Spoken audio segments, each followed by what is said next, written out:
All right, guys, here we are, 2 Down, 1 Over podcast. I'm Josh Mason. This is Matt Flanagan, and we're here to rock the mics, baby. We're in the house. We got a special coach in the building. Hey, this time we had to go after hours. This is the after hours, 2 Down, 1 Over exclusive. It is midnight. Yes. You know, we had a couple drinks before we got on, but it's all good.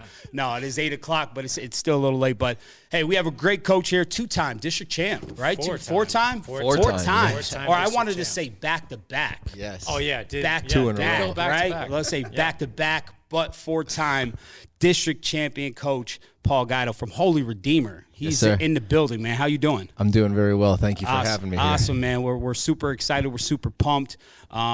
I had an energy drink before I came in, so I probably won't sleep tonight.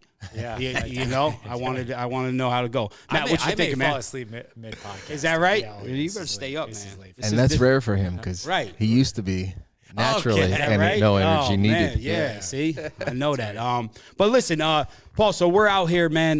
You know, the podcast. We love to just kick out some good information nuggets, some tips, strategies on what people are doing to with the pursuit of success. On how are they gaining these championships? How are you doing these district, 4-time district champion? What methods and components are involved in that? And that's what we want to preach to the youth. Obviously, we coached a lot of athletes in here. Sure. And we have listeners. So that's all we're looking for. But, give a little bit of background for the people that don't know you. Yeah, sure. My background is obviously, and Matt invited me here, but we were just talking before we got on and doing a little history check. I didn't really realize it, but I guess it was my first year coaching would have been his first year playing at Bishop O'Reilly, his freshman year of high school. Wow. I was coaching the freshman team at Bishop O'Reilly. First year ever coaching, had just moved back into town from college, and a former coach of mine was still coaching at O'Reilly and had kind of invited me to come over and help him out. Turns out I did that one season with him, and then he ended up kind of leaving or choosing to get out of coaching, and the job was kind of opened up. And I'm a little crazy, I guess. I coached one season, the freshman team with Matt, and I thought I'm going to apply for this head coaching job. Yeah, what the heck? Man? Jump right in. Confidence, dude. You got to have confidence, exactly, right? Yeah. So, I did it, went through the process, didn't get the job, and I still remember a little bit, like I was like dejected, like I really thought I had a chance. Right. Looking back on it, I'm thinking like I must have been crazy, but I thought I had a chance. Did you have a successful freshman year with that team? We did, yeah. And so you came off with some momentum. Yeah, so right. Hey. And I know that I'd never done it before, but I had played for my whole life, obviously, and I felt, almost like it's weird. It was weird for me, at least. The first time that my former coach said, come back and help out and like come in the gym. Yes. I didn't know what I was doing at all. Was a player still then, in any league that I could find. Yeah. How am I going to coach? But when I got in there and it was like, I'm watching him and I could see him doing that wrong. Yep. And then okay, so now I got to figure out a way to tell him. Right. Hey. The art of coaching, right? And that communication and finding that angle. For me, it happened natural. that. Yeah, and I guess now with 20 years under my belt, I've seen a lot of people struggle with that. Right. And the history, and if everybody knows, there's many great players, high school, college, NBA players that are great and successful coaches, but there are many great players that have tried it and failed miserably. Yes. And then there are many great coaches, high school, college, pro, that couldn't play a lick, never played a dime, but man, they got the X's and O's. They have the time management. They got the communication. They got it all down. Boom, boom, boom. Yes. So there's many ways to peel the orange, so to speak, I feel like. And that's like back in the day, that's kind of like how I got started. And I just felt like the first opportunity that I ever had, I don't know, it just went really well. And I felt like, man, this is something, one, that I enjoyed. And two, I kind of felt like I was good at, maybe like a little secret hidden talent that I hadn't discovered up until that point. And then so when I applied for the job and I didn't get it, Coach B got it. Mark Blinsky ended up getting the job, and I didn't know Mark from anybody at that point. Never met him before in my life, and I guess he had known some people that I knew, and friend of a friend kind of thing, and they said that there was, I guess this is the story that Coach B told me, at least, that people had told him that there was this young kid who was at O'Reilly who had just started coaching, has like 1 or 2 years under his belt. He applied for the job. He didn't get it, obviously, because you did. Yeah. And, normally when a coach takes over, they kind of want to clean house and come in with their own staff and their own guys and stuff. But I guess some friends had told Mark, you got to at least meet with the kid and chat with him and see what's up. Right, yeah. So Coach B had reached out to me and introduced himself and said, I know you applied, you didn't get it. I'm sure you're upset. But a lot of these kids on this team. You just coached the freshman team. They're going to be sophomores. And, I was working with the varsity guys when I was coaching the freshman team as much as I could as well. Let's get together and have like lunch. So he and I met and had lunch. And again, as much as I said for that first time that I got in the gym and had an opportunity to coach and correct somebody, and that went really smoothly, that's almost how that like little meeting with me and Coach B was. Just meant to be. Yeah, it was really weird, man. Like all of that stuff was, looking back on it now, was so much, even the success that we had, it's almost like it was all just like meant to be. It's like Tetris, like those things fall down into the perfect little sequence. It was crazy at that point in time. So, Coach B and I hit it off, and he offered me the spot, come and be on my staff, and the rest is kind of history. I've been in coaching ever since. Coach B and I are great friends. He was in my wedding. We've been through hell and back, him and I. Good, bad, and indifferent. Some of it on the record, some of it off the record. But we got vouchers, too, for going to hell and back that I could show, man. So I believe it. I love that guy like anybody. He's family to me, blood. So he's taught me so much, and he gave me that initial opportunity. So, and the thing about like Coach B was, and Matt was saying to me earlier, what did we say? I was like 24 years old at that point, right? And when you got the assistant? When I was like coaching with Coach, when I was with Mark, 24, 25 years old. And Coach B never once said like, okay, man, like I'm in charge. You're the assistant. Go stand over there. Get the clipboard. I'll let you know when I need you. Exactly. I'll let you know. Heck no. He wanted me like hands-on, involved, either learning the stuff that he was trying to teach so that I could then replicate that for him, or letting me teach some stuff that I had. You know what I mean? Go teach them that. I saw you do that. Go teach them that. So, I mean, I'm sure you guys know with trainers, or you're going to hire a new trainer, you want to bring them in, and you're going to, you want to analyze, and then you want to teach them your ways, right, and see how they are, and damn, like, oh, I just saw you break that out, like, everybody has something to offer, kind of. So he was always like terrific about, everything was open, you could do whatever. I mean, and you're an assistant, so you offer some suggestions. Most of the time they get the thumbs down, man, but still for me, the door was always open. The ear was always there for me to say like, hey, what about this? Hey, what about that? You're crazy. Not right now. Okay, I just wanted to say. Just throwing it out there. Just throwing it out there. So ever since that part, that's kind of like how it got started for me. And then, like I said, I've been involved ever since. Right. That's cool. That's cool. Yeah. It's crazy talking before, because you were my freshman coach, and that was your first year, and I loved you as a coach. I still love you, dude. And I've learned so much from you that I've learned over the years. Right. Yeah. Because I talk a lot like you, and I remember how you coached not only freshman year but through the years of like sophomore year, and as you an assistant to Coach Belinsky, and getting us in the gym and shooting with us and stuff like that. And like, dude, I really appreciated that a lot. And that's where I learned a lot of this stuff, and that's why I do this stuff for these kids. And that was really cool. And it's crazy to see you evolve as a coach, because I'm sure you're not the same coach now that you were when you were 24. And I think about that sometimes, because I still remember the first time you spoke up in the varsity locker room, because that was like when coach would scream and yell and stuff, and then like you said something, and everybody was like, "Whoa, wait a second, Paul said something, what's going on?" And it's hard to think that like, you were still like a kid at that point. Yeah, and I mean, if you think about it, it takes some confidence on my part in that sense, because Coach B's a new guy, just entered my life. I don't know him that well. He's obviously older than I am. Yes. He's pretty aggressive and intense at times, like, so I'm kind of, and look, I love to compete. Sure. Like the Monopoly, rest of them, right? Yeah, Sure. blackjack. yeah, anything.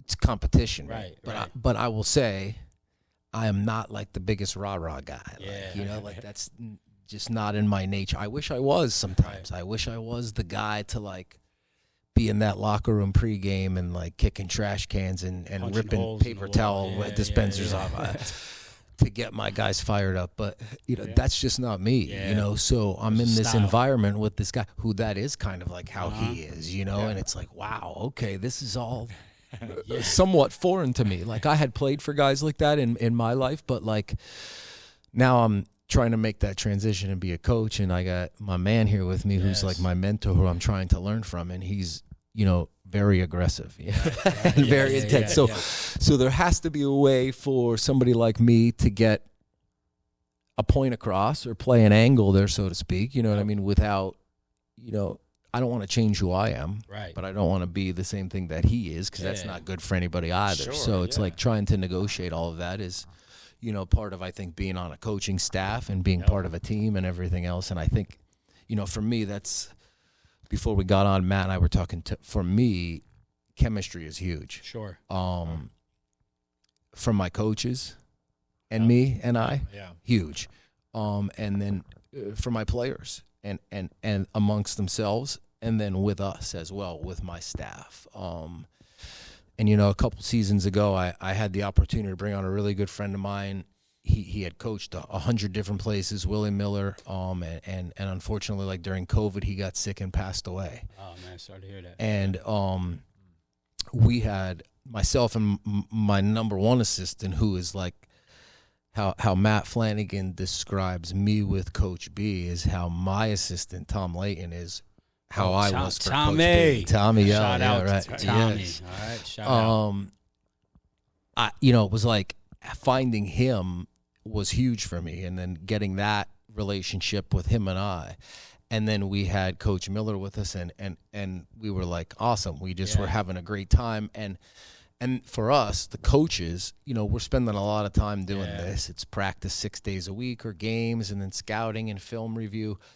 I don't want to be spending that much time with somebody that I don't like. Yeah, you know what I mean? You gotta like him. Yeah, right. absolutely. You know, yeah. so if I'm going to be seeing my phone ring because they want to talk about, hey, I just saw Michigan State run this awesome play on the game that I'm watching, we should clip it and try to install that. Yeah. I don't want to see that name pop up. Right. I want it to be somebody that I could at least laugh and have a good time with. So we had it like set and going, and we felt really good. And then unfortunately, like I said, he got sick and passed away, and Tommy and I really struggled. We went through last season, and we had a really unbelievable year. Yeah. And it was just him and I.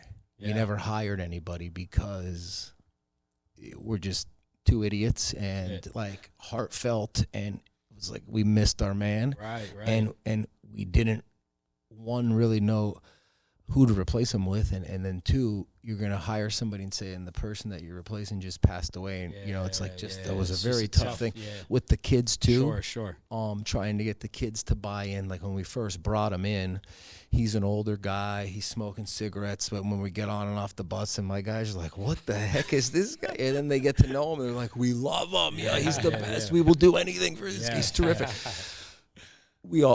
All of them went to his funeral. You know, I know that his wife and his son and his daughter, like, I still stay in touch with them, and they were so moved by that, you know, and it's just like, man, he was with you for about 3 or 4 years, but the relationship and the connections that he made, you're definitely doing something right there. Yeah, right. Yeah. So, for me, that comes down, you know, it's all about chemistry is really huge.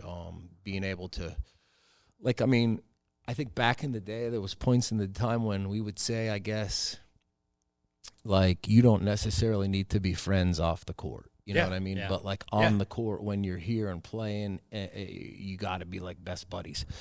Fortunately for us, the past few years, we've had the guys that are best buddies off and on. Yeah. You know what I mean? Like, they get off the bus in the parking lot, and then they get in their cars and they go to a That's restaurant and typically eat the most together. successful teams anyways, right? Like We've been lucky at Dallas too. Yeah. Like, correct. Look at, you know, we talked about Nick and Austin and that career, and even this year, they were buddies, and we had a nice crew. And I mean, I don't think that that's not like a coincidence. You know, No, I feel like no, there's no, no. something. I mean, every time we talk about any type of success, like chemistry is always number one, Chemistry, especially if we're big talking time. about team sports. Yep. Chemistry is huge. So, you know, to piggyback that, Coach, you know, have you been on teams where the chemistry wasn't up to par? Yes. Yes. I've been on teams myself as a player, but I have also coached probably 2 teams. I think we just said I just finished my 10th season as a head coach. So if I just look at the 10 teams that I coached as a head coach, I could probably say there was like 2 years where, maybe 3, where our chemistry wasn't like after doing this for so long, I kind of know what it looks like. Right. And I can see if it's going that way or if it's not. And to be honest, I mean, you know, I've told other people in different interviews, I mean, for a while, we spent so much time just trying to build that culture. Yep. That forget about like baseline out of bounds plays and yeah. press breaks. It's more about if that guy falls over because he tried to take a charge and the ref didn't call it, you got to run over there and help him up. You got to. Yeah. You can't just leave him lay there, man. And now it's to the point that, you know, the guys that have been around and been through the system know that, like, hey, if you do that and you try to take a charge and the ref misses it, even if you do get the charge, make or miss, get the call or not, just stay there, man. Like, I've heard them say that to each other. When you go down, just stay there. We'll be there to get you up. Yeah. So when I hear them saying that, I'm like, okay. Right. We're good, feeling. man. Yeah, right. We're good, dude. Yeah, we're good. We got through to them, at least for that night. Like, they're focused or whatever. Yeah, like they're going to be really looking to play together and stuff. That's good. Absolutely. Yep. It's huge for us too. Yeah. Chemistry, like we talk about that. Like, you know, we have staff meetings and everything like that. So we're on the same page. As you know, Josh and I have to talk every day. Yeah. Yeah. Make sure that we're on the same page. And Well, and I mean, I always say to Tommy and I talk about all the time, well, what if Josh, God forbid, something happened, his car flipped over on the way home and he's not here? You need to be able to still continue to pick this up and get it going, you know? And it's like, he never told me that. We never talked about that. Like, you got to try to It's true. prepare a little bit in that sense. Yeah. So you touch on culture, and I like that. And one thing we preach is championship culture, right? So I would assume that you have that element, right? Especially being 4-time and back-to-back district champ, there has to be that element of championship culture. What does that look like, right? A, and B, how do you cultivate it? Yeah. So neither of those things are either easy. It's not easy to say that's what it looks like right there.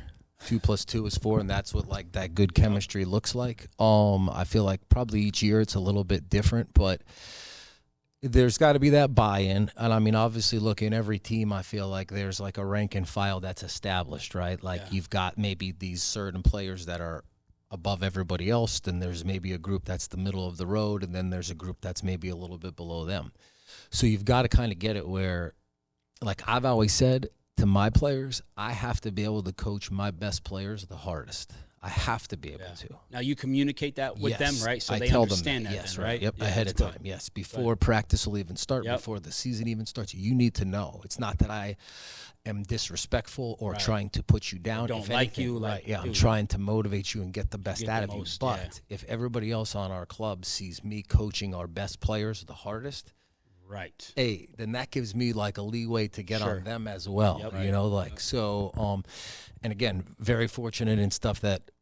And I don't know if it's because of the way that I communicated or just because we've had good kids or a combination of both. But for the most part, that we've had awesome success and awesome kids to buy into that. Now, cultivating it is like really difficult. I would say that the thing for us that helps the most is, you know, we're pretty much like we lost a couple weeks ago and I wasn't in a gym until today when I was down at the All-Star game in the 3-point shooting contest. So it's like, but pretty soon, some of those guys are going to be hitting me up saying, like, hey, now they'll go out and do their AAU thing and work on their games and play better against better competition and travel around. And I support and love all of that stuff. But they're also going to be saying, like, what's our summer schedule? Are we playing up in that Scranton Summer League? Are we going to get a team camp?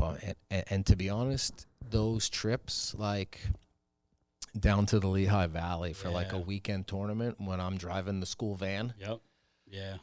probably one of the biggest culture and chemistry builders that we could get. Yeah, even Coach B talked about that too. And that's not even on the court. Right. Yep. You know, it's like that stuff is the stuff like we used to go to the camps. I mean, they're starting to bring them back now. COVID shut them down where you go to the colleges and sleep over for the weekend and everything, and you eat in the cafeteria and, you know, shower in the bathrooms there, and everybody kind of splits the rooms up, and you get a roommate, you get your own key, you get your own. It's almost like college kid for a weekend, and that was always like a huge chemistry and culture, good or bad. Yeah, team bonding. Spending time together. Yes, correct. Yep, right. Yep. And I mean, I've had some of those experiences go bad too, though. You know, so for the most part, they're a positive, but at least.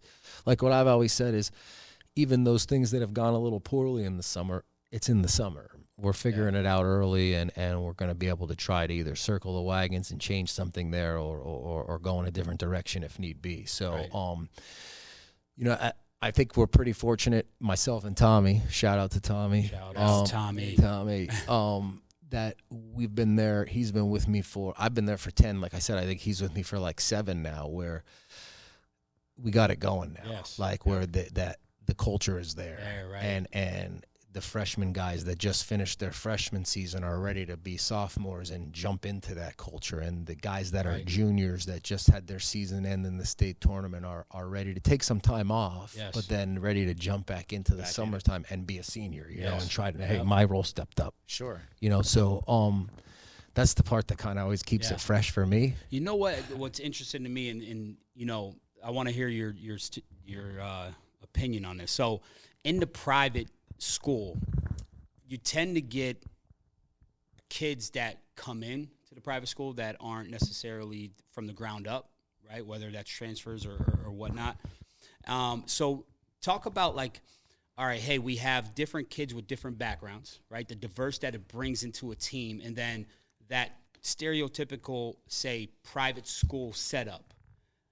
How do you make that mesh, right? Yes. Because, frankly, like if you're talking about other schools, typically these kids been playing with each other from the ground up, and you see it all the way up to the high school, where in the private, it's not necessarily the case. Correct, yeah. Right? So what that challenge, like what is that? How do you make that mesh? And, you know, we have that challenge kind of twofold in a sense, because we have like 5 feeder schools. Mm-hmm. Right. They're all competing against each other.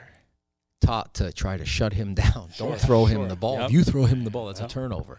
Now, in one summer, they need to come and put on the red and white reversibles and stop defending that guy and start setting a screen for him to get him open. And it's like, whoa, dude, since I was in 5th grade, I wanted to kill that kid every time we played against him. You know, and now it's like we're going to be bringing the ball up together, man. You know, So that part of it is super unique, and that's something that we always have to or I always have to prepare our freshman coach for. Yeah, because like you said, that's where the first Dallas, Crestwood, Wyoming area, whoever. They're already in. Those 4th graders are staying. I've talked to coaches. I talked to Wyoming area's coach, Crestwood's coach, who would say, man, 7th grade. I got a 7th grade group, you know, and I'm like, dude, that's we're gonna play tonight. Oh yeah, I know, but I got a 7th grade group that's coming, and it's like, so he already knows, you know, and it's like for us a lot of times it's like there's a good team at Good Shepherd, there's a good team at St. Jude's, there's a good team at WAC.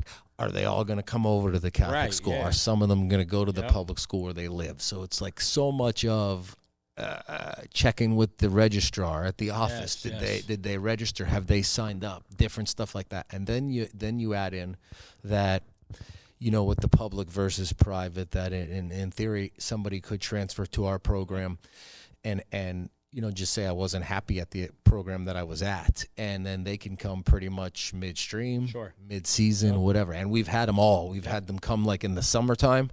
We've had the kids come in the middle of the season.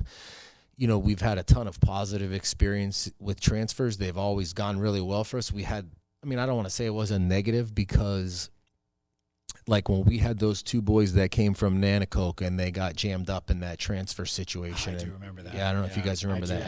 And they kind of got ruled ineligible for a year there. Yeah. I wouldn't say that it was a negative, because those are 2 awesome kids, Jared and Matt Poinkowski. I still have both their numbers in my cell phone. I still talk to them regularly, and their moms and dads, and their little brother Seth. Yeah, Jared, we used to train Jared down at Fame. Correct. Yeah, right. Oh my God, yes, right. Yep. So when I want to say it was, I think Jared.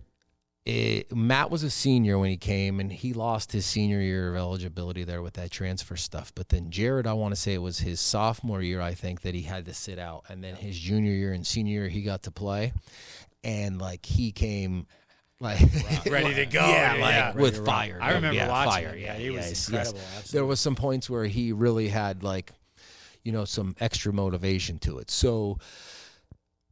like, we never look at it as and we've had kids leave our program too, so we never really look at it as a negative. I would never want a kid or tell, like, our school administration, our athletic director, please don't allow that kid to leave or to let's try to jam him up. No, never. My guys, if they were here, they would vouch for me on this. We want to have fun. Yeah. And that's like, Paul likes to have fun, yes, man. Right. Yes, he does. We want to have fun. So we do want to work hard. Yep. And we want to put the time in, and we do want to prepare, but we want to have fun.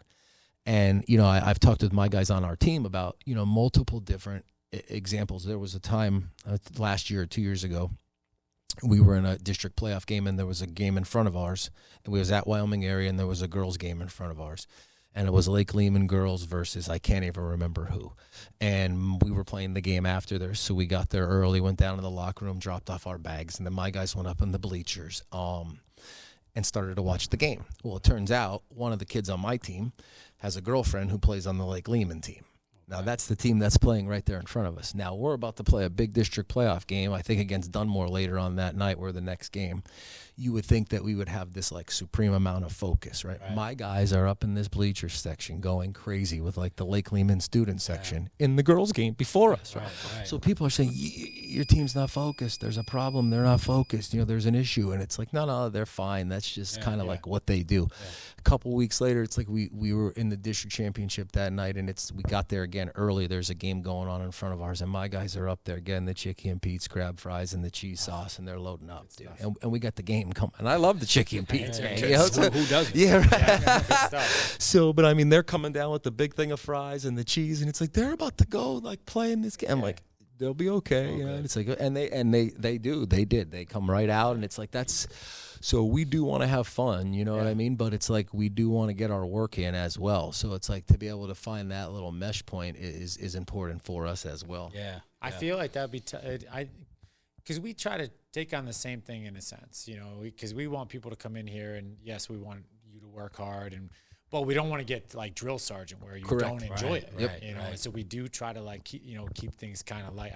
I'm like picturing you like you. I feel like you have a great balance like that. Now, do you struggle with like not the X's and O's? I know you know the game, but like you're hilarious, bro. Like I remember when you coached me, like I couldn't wait to come up and there are times, that I feel like a little hindered. Yeah, like I have to hold it back because I mean, it's part of that is my natural personality, and I mean sometimes I can't, and that's what I mean. Like my guys will say, like. He's out of his mind. I will still say that. That's right. Exactly. You're definitely out of your mind. Do you feel like that was something that you really had to like grow as a coach to become? Because you've had a great success. So you think like that was one of your battles to? I mean, I think that for me as an individual, growth? if I was gonna do like some kind of outer body thing and step back and evaluate myself as an individual, I mean, look, like I said earlier. Part of it is just natural. I've been through a lot of stuff, man, good, bad, or indifferent, and just life experience is gonna mature me. But I put a lot of time into this as well, like in the summertime, and I'm online and at clinics and watching videos and reading different stuff, and I tell my guys and my players all the time, like that you feel pressure. Look, pressure is I don't really feel pressure. The pressure that I feel, I think because. I think that my players think that I feel pressure as the coach because there's like an expectation set or something. Right. But to me, those expectations, they're not set by me or by any guys in our locker room. They're set by somebody else, whether it's my athletic director, the school administration, a parent, the newspaper, the media, whatever it is. There are these expectations that are set. So my pressure doesn't come from those expectations. My pressure comes from, I pressure myself to get what's best for my guys. I want what's best for them. Yep. I see them bust their hump, man. Yeah. I see them skip the amusement park trips in the summer. Right. I see them cut a family vacation short to get to a camp someplace for just one day. Yep. Coach, I can't make the Friday, Saturday, but we'll leave vacation early just so I could get there Sunday. Right. So if you can get us a couple games Sunday, I'll be there. I've seen them do all of that. I've seen them give up things that maybe a normal high school kid doesn't give up, so sacrifices. Yes. Yeah, right. Yep. So if they're going to make those sacrifices, then I want the most ultimate reward that they can get, whatever it is. Yeah. If that's a 500 season, 12-12 or 11-11, great. We'll take it. If it's a district championship, we'll take that too. Whatever it is. But that's where my pressure comes from. That I want to get whatever we can get for them, the best that we can get for them, because I see what they do and I feel like they deserve it. Right. So that's where my pressure comes I love from. that, and I you've always been a great relationship builder. And it was super easy to play for. I'm having flashbacks talking to you now because it was easy to relax. You were like that calming force for us. And it was huge for me because sometimes I'm an anxious guy, which I'm sure you probably remember. I'm nuts, dude. I'm still nuts, but not as nuts as I was back in the day. But it was nice to have that calming factor and have that guy in my corner and that I have a great relationship with, that was, laugh and joke in 5 minutes before the game. Sure. Yep. And then it was easy to perform. It was easy to relax. And I feel like some of that stuff was natural, but some of that stuff is intentional as well. I'm talking junk to him, total nonsense in the locker room 7 minutes before the game, because if I don't, I think he's going to throw up in the toilet. I believe it. Right. I work. Yeah, right. Any nonsense that I could say just to get his brain to flip off of that. And then next thing you know, they're tipping the ball. And then once that happens, any player is good. Yeah. But just to get him to that point. And that's great. I mean, that goes back to the beginning of where you said when you went to the freshman team and automatically, you found it was very easy for you to connect and communicate and evaluate, right? So it shows that you're – so I like to flip gears. And so the AAU circuit is super big. And I always am interested in hearing what the coaches – you being a high school coach, what are your thoughts with the AAU? Is it good? Is it bad? What's your feeling with the AAU? Does it help our kids? Does it hurt our kids? Where you at? I'm a supporter of it. I think that it helps. Yeah. In what ways? Several. I will say this, and I tell my guys this all the time. I feel like at any point in time that my guys are in the gym someplace, I'm fine with that. Yeah. If there's a gym and there's hoops and there's basketballs there, then something he's got. It's like if a teacher says, anytime my student is in the classroom with me or anytime my student is in the library, something good's got to be happening, right? He's got to be in there doing something. So if he's in a gym at Hoop Group in Neptune, New Jersey or something for a weekend with a bunch of guys that he doesn't even know, but they're pretty good, and then that turns him up a little bit to kind of get good like them, I'm fine with that. You're with it. Yeah, I'm with it. Yep. And then because look, we always have and again, maybe it's communication, but we always have a very open communication about me with my players, especially when school is starting back up. How did you defend all summer a ball screen? Because we have an expectation and a setup of how we're going to defend that ball screen. Right. And if you're going to tell me that you played for Joe Schmo and they had you blitzing every ball screen, well, we very rarely blitz a ball screen, buddy. So we're going to need to talk about that. Yeah, I want you to be able to make that switch back to we don't blitz many ball screens. Yeah, and that happens. It happens in the gym right there in practice, and we're blowing the whistle. Whoa. And it's oftentimes now with the kids, my bad. Yep.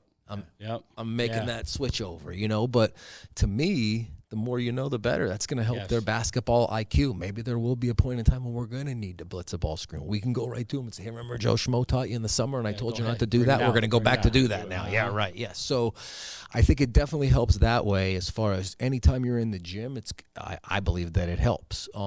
I mean, could there be bad reps and could you develop bad habits? Sure, just like in here, right? You could develop bad technique and without supervision or somebody watching you and things like that. But, you know, you hope that they've been enough time with us in our gym that they know, like, okay, we'll get our work in here and then get out. And then I've seen it happen with my own two eyes on my cell phone. It definitely, AAU definitely helps with networking. Yes. Oh, 100%.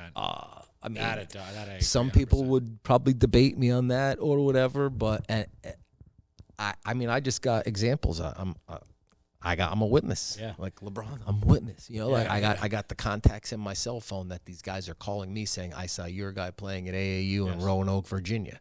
Well, I didn't take him to Roanoke, Virginia. He wasn't wearing Holy Redeemer stuff when he was there. Yeah. Right. But you liked my guy. You talked to him or talked to his AAU coach, and somebody said, here's his high school coach's name and number. Hit him up. Yeah. Yeah. So, I mean, I've seen it happen. So I think it does help. Now, is it 100% foolproof and perfect? Heck no. But what is, man? Yeah. I'm not. You're not. Yeah, you know, I mean, I'm close, bro. Josh is probably close too. Yeah. Pretty But, close. right. Yeah. But I mean, like, so. And is it like pay to play? Yeah, but I mean, like people could say that about our school too. Is it pay to play? Because we charge a tuition at our school. Those kids at Dallas don't pay a tuition. So I mean, you're gonna go play for my program, and everybody's gonna pay me $800. But we want to go to that tournament in Roanoke, Virginia, and get everybody to kind of look at. We got to win. We got to compete. We got to be successful. So if I got 10 guys in my group and all of them paid the $800.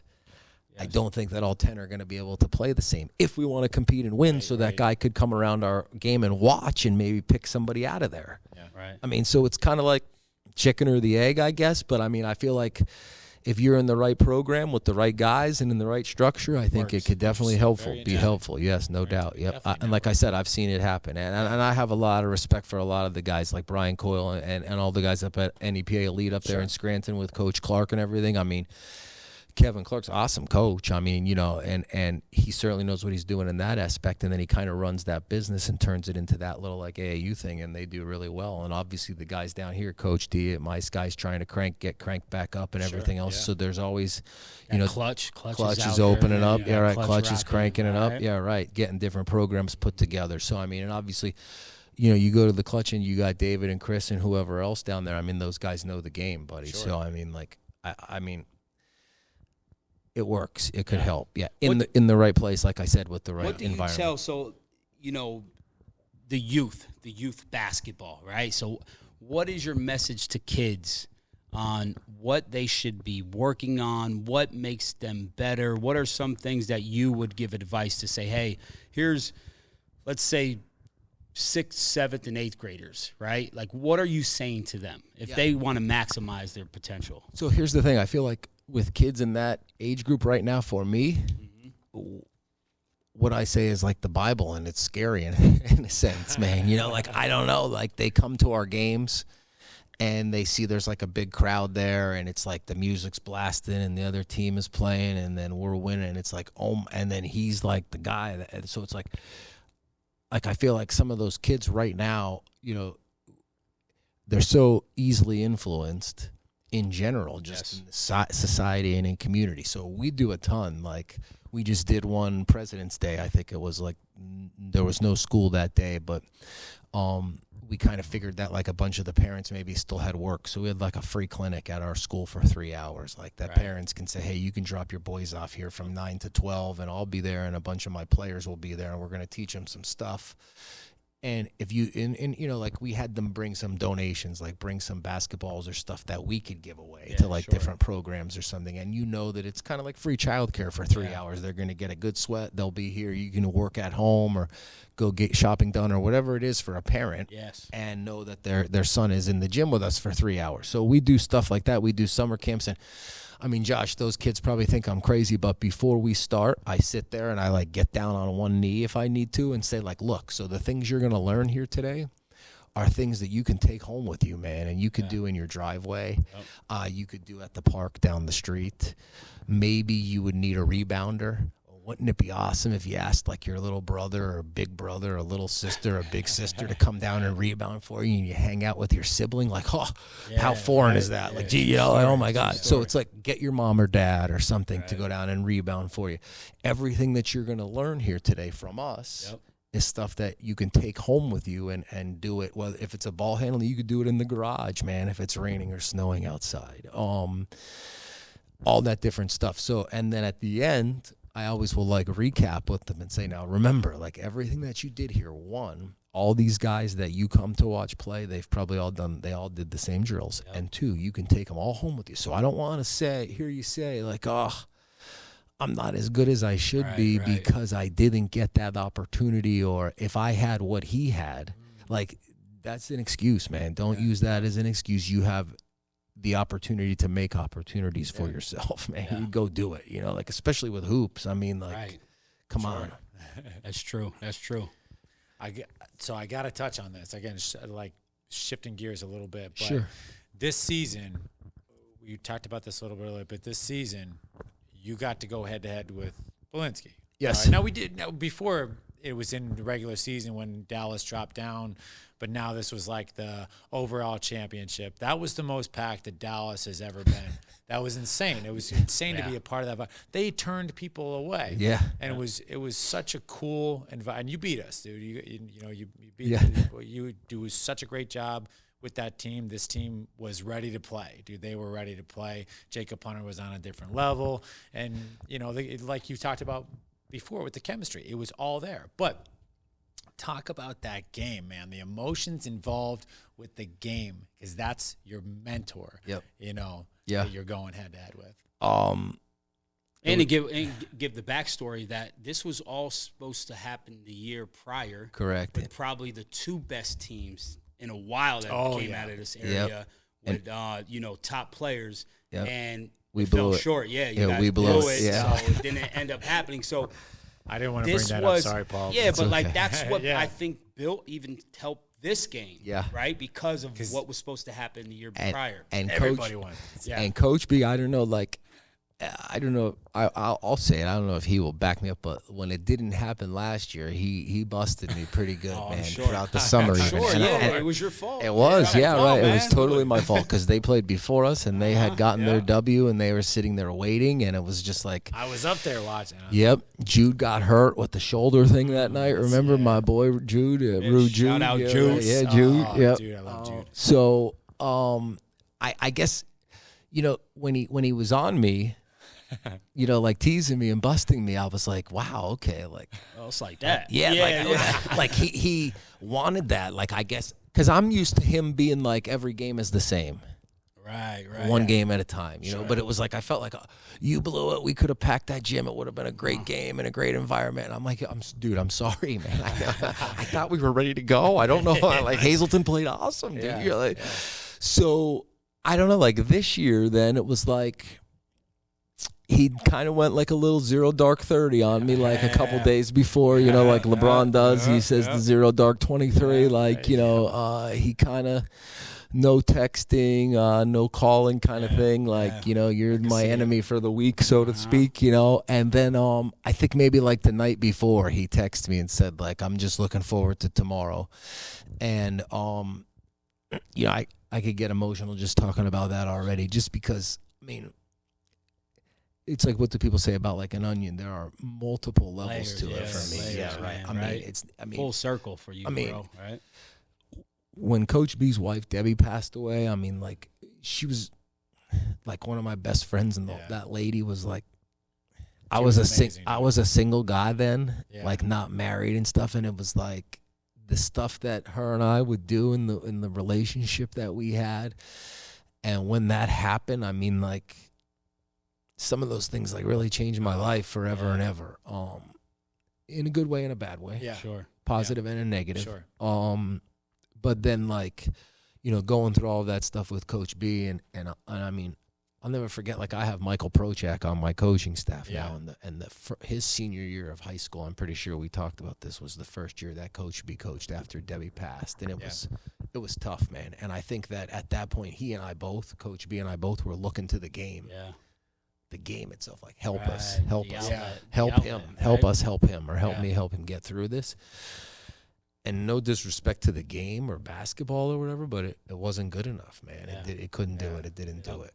And it wasn't right. And it just, for whatever reason, it was tougher than we thought. And so, I mean, there are that relationship with, and then, you know, Coach Darling, you know, his brother-in-law, my man Joe D, and then Joe's family, his mom and dad, and his brothers, and all the people like that, you know, the relationships that I've met, and The roots, and yeah, right, man? right. I mean, Yeah. that's, you know, like I said earlier, the opportunity that he gave me. I mean, you want to talk about the mentorship, you want to talk about the relationships, you want to talk about the roots. I mean, like for me, it was a little weird, man, you know, like I said, when he texted me that night before, and I was home by myself, you know, like at my place, and it's just the wheels are spinning, and it's like, you know, it was hard. But you know, one of the media people asked me after the game about, like, did we want to play?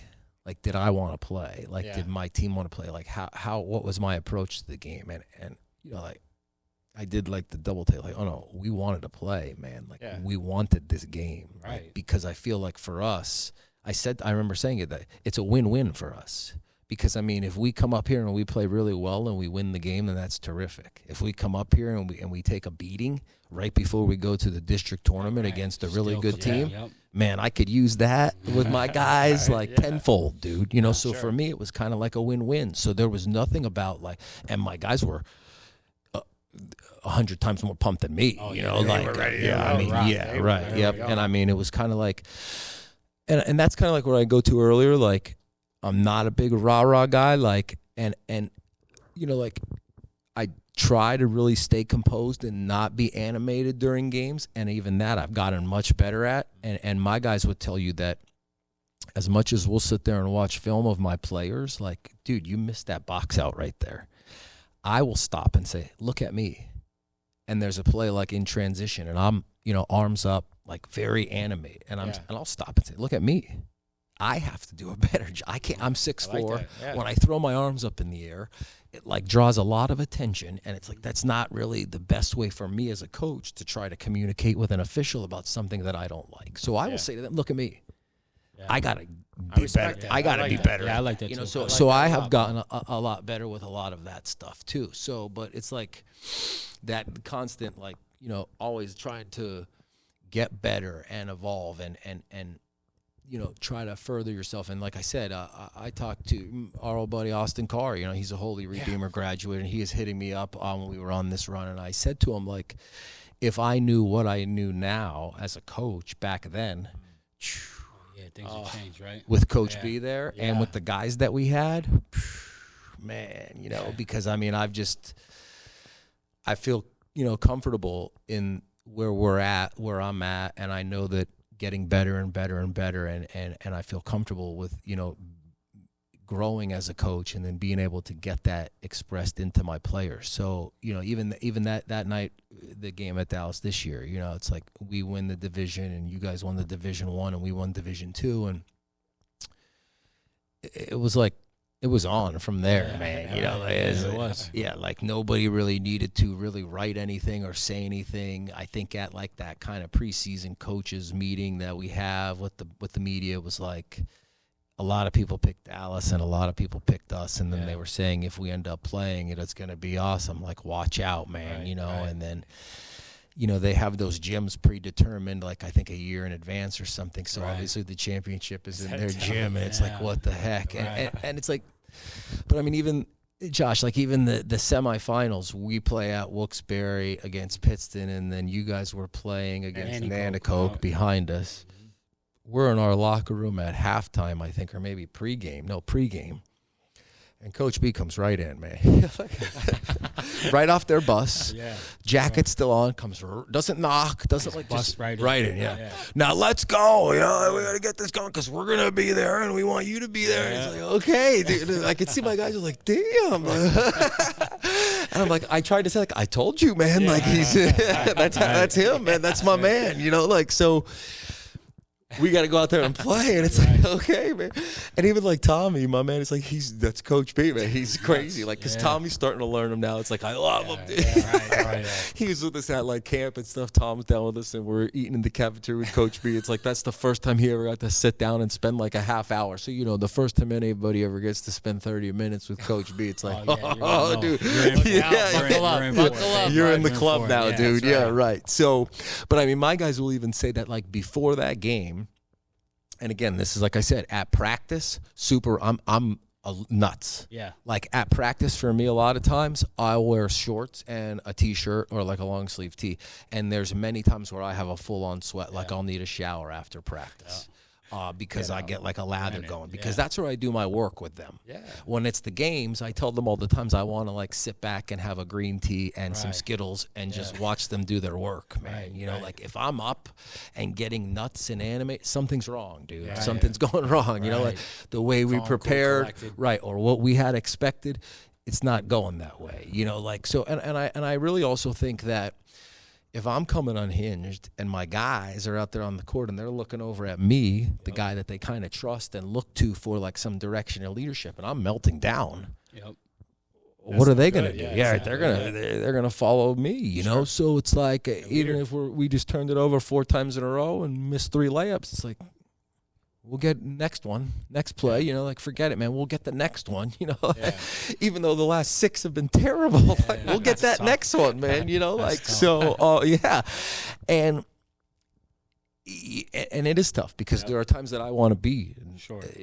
over super mega negative, you know, like all the work and time we put in, how could that happen? Right. But it's like there are times, and that's like in practice when it's just us, that's when I could get that message across, you know, like, and in the games, in the game night, it's more about supportive and encouragement, you know, and in practice, I feel like is when we do our work really, and we'll get a full-on and my assistants too, man. I mean, I got Michael Prochek doing ball handling drills, faking ball screens. He's sweating. He just came from the accounting office, you know. He's like, what the heck is going on? This is great, though. I feel great. Like, this is just what I needed. And we all, it helps me stay young. I mean, it helps those guys stay young. Tommy still plays in some of the adult leagues and stuff, but I mean, he loves those workouts. He's a workout maniac. So, he loves doing that. And I mean, you know, I feel like when our guys look over and be like, these dudes are just like us, man. That's it. Yep.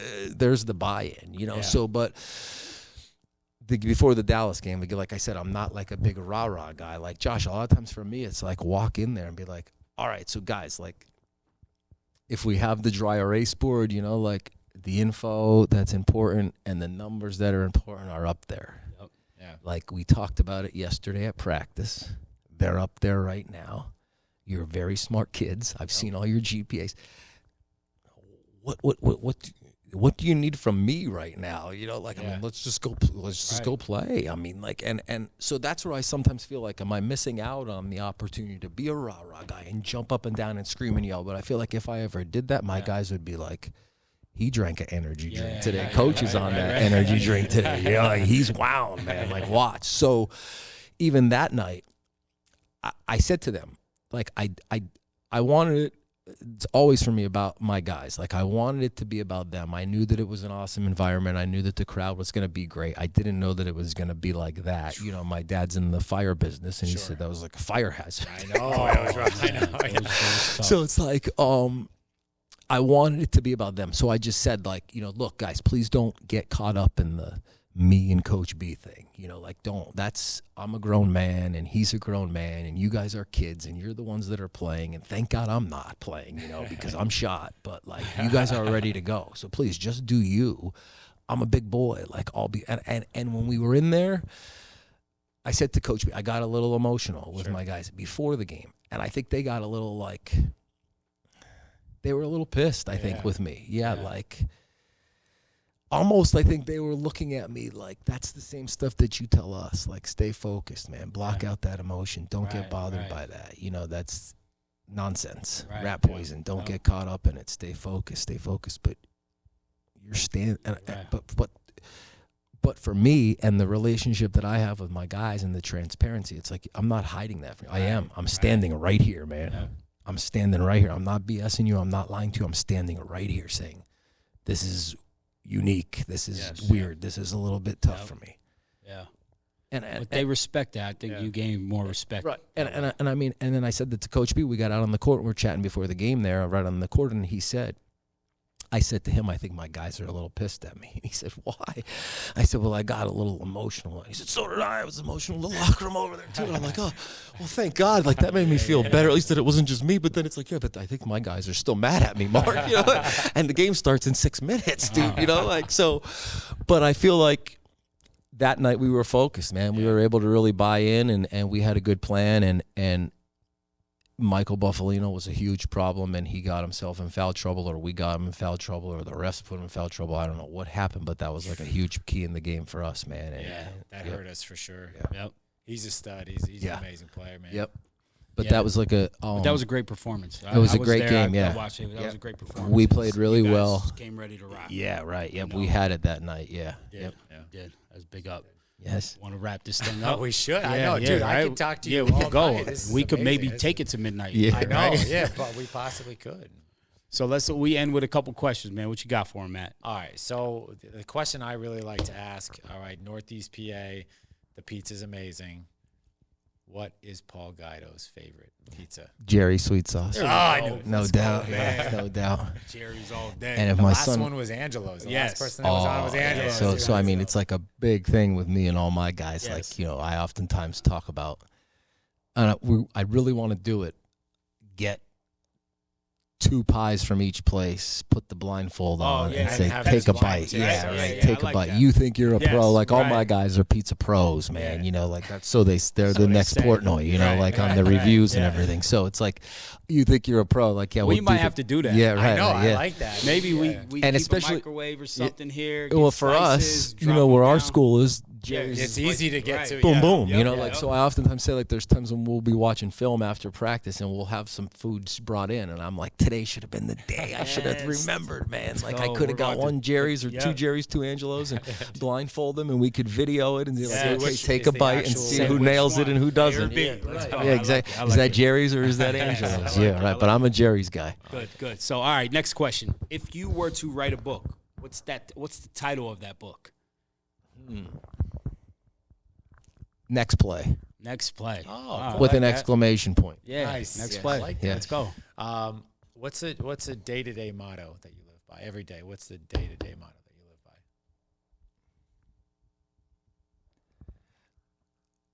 For me, myself, I think my day-to-day motto is good things happen to good people. Okay. Nice. And I feel like that leads me to try to be the best person that I could be each day, and, you know, put in the best effort that I can, whether it's, you know, being a dad or working at the office or coaching that day or whatever else. I like it. Yes, I like it. You're a great dude, Paul. Yes. Hey, Paul, I appreciate you coming on, man. I appreciate this opportunity. This is real cool, man. Hey, guys, listeners, I hope you guys gained some insight. Coach Paulie G. Yeah. I'm going to call him Coach Paulie G here, all right? Is there anywhere they can connect with you? Are you on social media at all, Coach? I am, yeah. I'm on Twitter. I think my Twitter handle is Blueprint1414. And if we're going to be having some camps this summer again for some of the younger kids. Yes, nice. And starting that up in a little bit. So we'll be having like the school social media. We'll be putting that stuff out there for us. So like the school has Facebook and all that social media that they can post that stuff. But I mean, if anybody wanted to track myself down or any of my coaches, they could always just call the school 570-829-2424. That's the number at Redeemer. There it is, man. There it is. He knows it all. I love it. I love it. So, hey, guys, if you're listening, please make sure you subscribe. Hit that button. I hope you enjoyed this episode. I had a blast. I think it was a great one, a long one, a good night one. But this is Josh Mason. This is Matt. It's 2 down, 1 over. 2 down, Coach 1 over. Paulie G. We're in here, man. We'll see you guys. Yes, thanks, guys. Peace.